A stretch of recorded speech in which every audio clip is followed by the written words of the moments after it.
Maithili express की शानदार प्रस्तुति।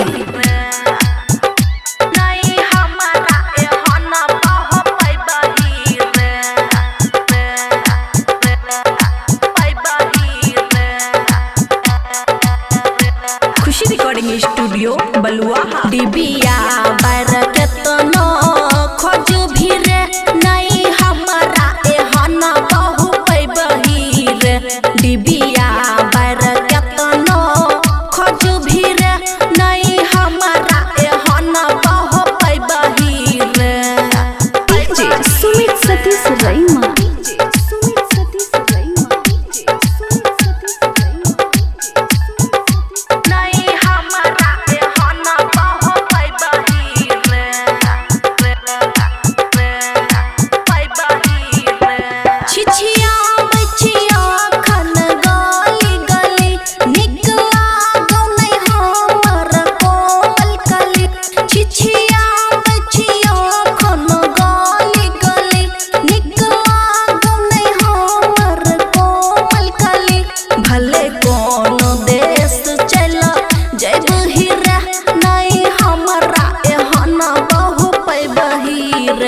डिबिया बरकतनो खोज भी रे नहीं हमारा एहन बहु पैबही रे। नहीं हमारा एहन बहु पैबही रे।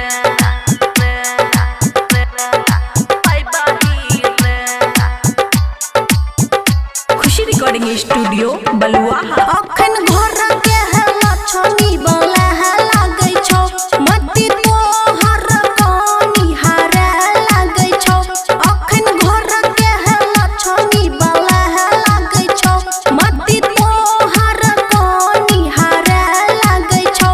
बबुआ राहुल घुर घुर ओए बही रे नहीं हमारा एहन बहु पैबही रे। डिबिया बरकतनो खोज भी रे नहीं